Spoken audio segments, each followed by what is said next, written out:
Hey guys, Aaron here coming at you with the Tanaka 240mm ginsan stainless steel gyuto.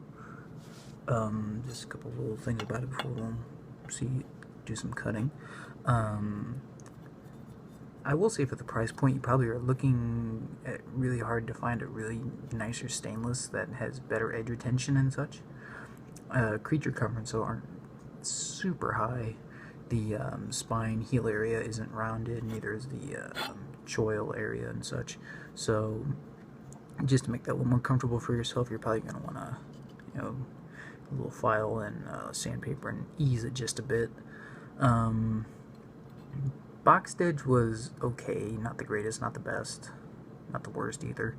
But like I've said before, if you're any kind of, into sharpening and all that, you're going to put, your own edge on it, anyway. As for what is the edge on here, it's probably week and a half old, and it's done up to a Kiriyama, and I actually just stropped it right before use here, so it's still an old edge. I used it at work a couple of days and such, so but it is it's medium weight. It's not a laser, but it's not a heavyweight. Definitely a medium action knife, as you've heard other people call it. No flex whatsoever in this knife. Very, very rigid feeling knife. I'd say it's pretty good for most tasks. When you see me go through an onion here, you'll probably see the tip area is okay. It's not the best for flying through onions, but it works. It's thin enough to where it can do it, but not do it wonderfully. If you do want to thin it, which you sooner or later will, you can actually thin it out from, on the primary right here, and make it into more of a, kind of like a little more of a laser, but, for all intents and purposes, and this is like, just kind of like a nice little review, so there's nothing really raced out about this besides the edge, and that's about it. So, without further ado, let's see what we can do. It's actually been a while since even I've done the tomato test. So, see if I'm a little rusty.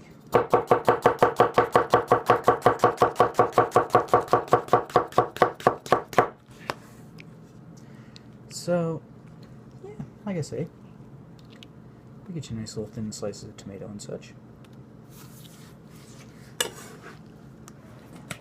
And like I say, that's most of the time when you see a lot of guys do that kind of tomato test, they'll actually use a fresh off the stone knife, which, off a strop will get you pretty good, but off the stone, fresh off stone, really realigns that edge, sharpens it up, crisps it up and everything. But like I say, for all intents and purposes, it works pretty good. Non-stickage, I really didn't test out on too many potatoes, so here's what it can see if it has some non-sticks.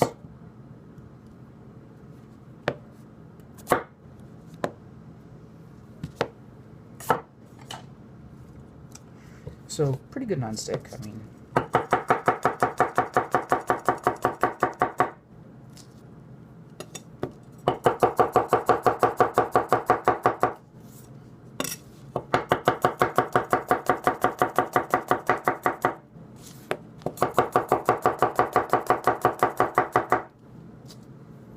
so really, it's ground very nicely. I mean, as you can see, none of the potatoes stuck to it.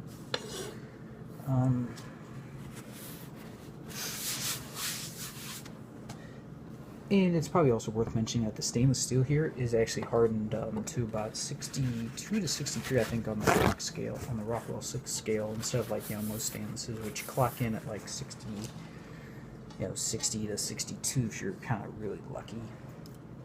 So the extra couple of points really does help with the edge retention. And to finish up this little review, you know me, has to be done. But yeah, like I say, it is a little more of a workhorse knife, which, you know, is fine for, if you're not looking for that, really super thin laser feel to it. You want something that has a little more extra heft to it and such.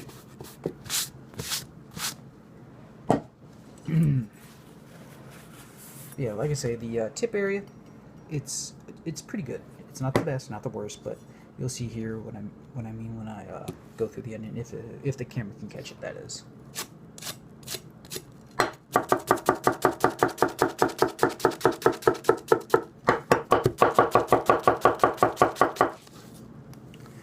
Yeah, like I say, for onions, it does good. It's not gonna rifle through it like a laser. You're not gonna have that additional speed because it is heavier than your standard laser. But like I say, for the price, $130. If just a few issues with the spine choil not being rounded. It's rather minute things for a really well-made knife. But thanks for watching, guys.